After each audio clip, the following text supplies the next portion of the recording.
So this lovely piece from the B list in the grade 3 syllabus, Ich liebe dich, piece of Beethoven. It was written as a love song. Maybe somebody asked him to write something for them for a gift for their loved one, who knows. But this piece is lovely and smooth. So you've got to get your beautiful free bowing arm, the very flowing bowing action going. This piece uses a lot of third position. Again, this piece, a lot of the grade 3 pieces, this is where you really start to try out these other positions. You've got your C sharps, which mean we have to prepare the hand for the high 4th finger when we get to it. So what you need to do, this piece starts with an up bow. Somewhere in the middle is just perfect. Okay, so something like that. Now those first 2 notes, you change string. Leave one where it is until you've played the 3rd finger, and then you hop your 1st finger across to the D string. And when you change string, it comes from here. Look at my arm height changing. So you can try that and see how smoothly you can change from an up bow to a down bow and from the G string to the D string. Okay, so it's piano. It's a solo piano, so it doesn't have to be too quiet. Otherwise, it kind of loses its meaning if it's too gentle. Not many people will be able to hear you. So just replace a super quiet volume with a little bit more tone and back it up with lovely smooth playing. We create the colour in sound, a colour of softness and gentle and kindness and love, I guess, is what Beethoven wanted. So this is what you can do with this. So smooth bow changes, and we have these dotted rhythms. Now we've got that high 4th finger. So for this one, I suggest your arm just helps the pinky along. Well, it takes the whole hand to get the pinky into the correct place. So look, I just moved forwards there. So from the beginning, that arm does its job, go forwards, back to 1st position again. Same rhythm on all these first 4 bars. How nice is that? Now, smooth bow change. You lift the arm mid-slur or mid-bow. Your bow thinks it's doing an open D, but your arm goes, no, no, no, I'm just going to push you onto the A string. And really, really smooth. Stretch back with your first one. So your 1st finger goes back for that A sharp. A sharp is another name for B flat. For now, we'll leave it at that. Open A, point your 1st finger back, and then come back to normal 1st position. Still lovely smooth bowings. So then you've got a little bit of a rest moment while the piano takes the tune, and then you answer the piano. So during that rest, be thinking about where your next note is. Aha, it's a high 4th finger, and the arm says, yeah, I'll push you there. You don't want to do that. You don't want to do this. Don't tip your hand this way. Keep your thumb wherever your hand goes on the cello. Keep it under 2nd finger. Then you've got your C sharp. Back to 1st position. Uh-oh. You've got your 3rd position.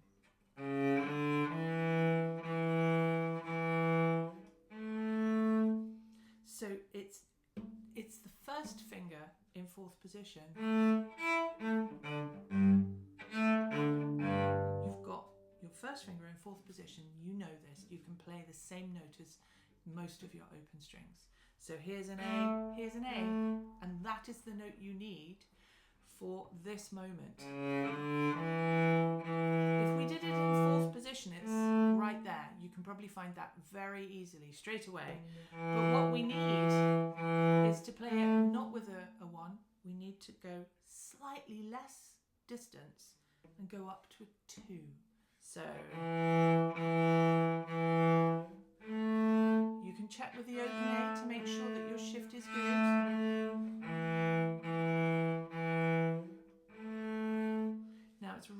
important when you shift. I've said this many times, but it's so important. And apparently I need to keep saying this, I discover. Often when I'm working with young cellists, as you shift, it is your arm that says to the finger, don't worry, I'll take you there. I'll pick you up and put you there. So the arm creates that position change. So here we have, here we go, the arm takes the hand. We're in third position, and one, because we need a G sharp in bar 12, one is nice and close behind two. 1,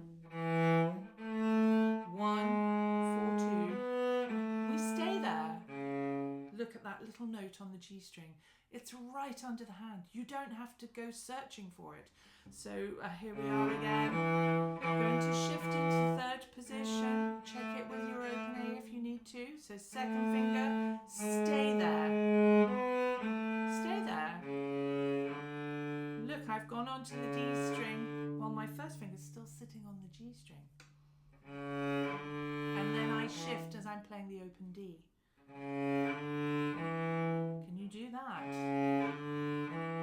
It's really important to keep the bow slur really smooth. How do you do that? This action. Don't do it with your hand. It's never smooth. It's never in good time. So just do it from the arm.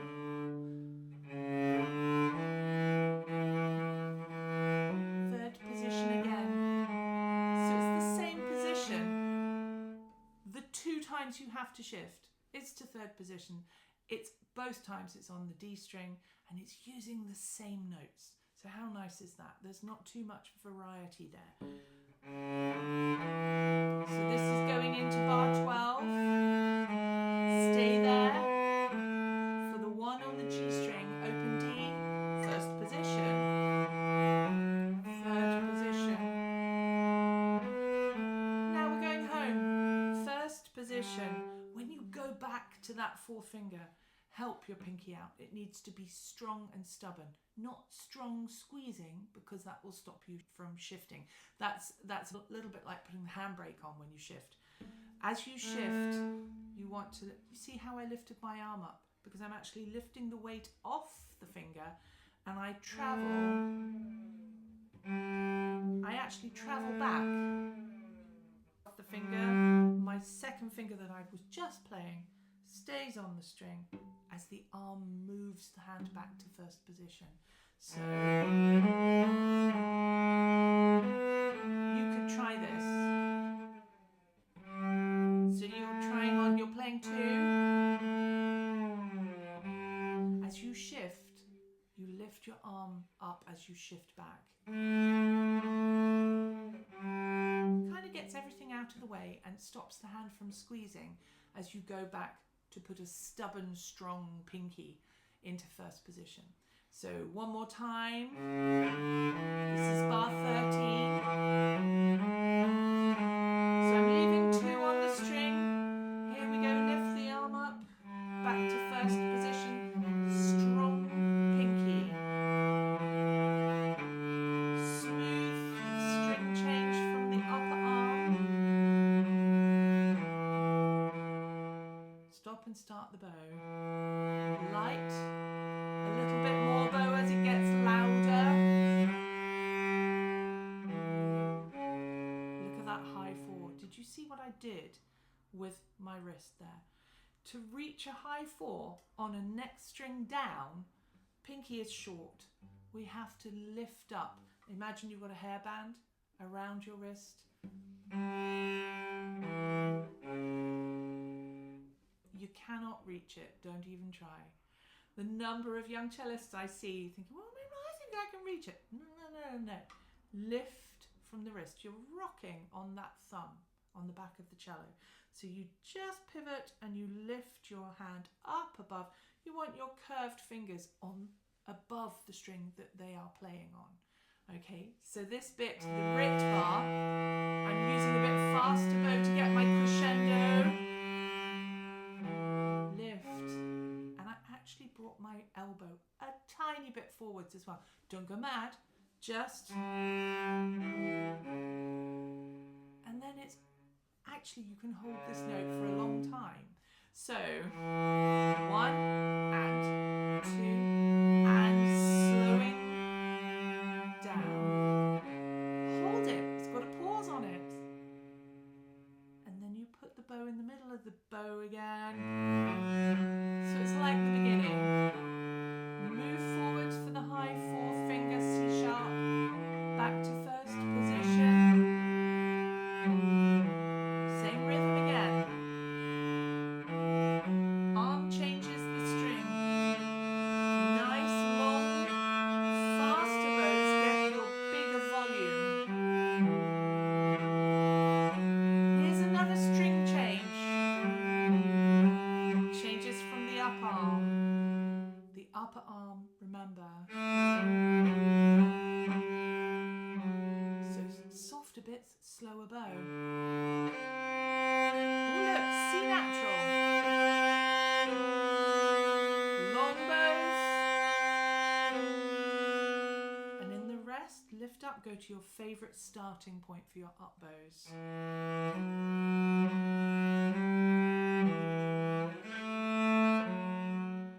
And again, same starting point. And now strong. So you want more bow. Now don't get put off here. 1 and 2 and 1. Now, something that I see a lot of young cellists get caught up in is that the piano part will actually change. On your dotted crotchet in the second last bar, the piano part has a chord where you have a dot on your crotchet. 1 and 2, but. So you have to wait for the piano chord to play. 1 and 2, then you go. So you just have to be very brave because the piano plays with you on these crotchets. The piano's together and there and here, and the piano goes plonk, and then you play. So be really careful to not get caught in that trap. So the last bit from the upbeat into bar 34, mezzo piano, favourite starting point in the bow, on the string. Don't start off the string, you have to deal with a bouncing bow. So get it on the string. Increase the speed of bow to get your louder volume coming through. And here we go, same part of the bow. Piano's with you. And there, and there, and there.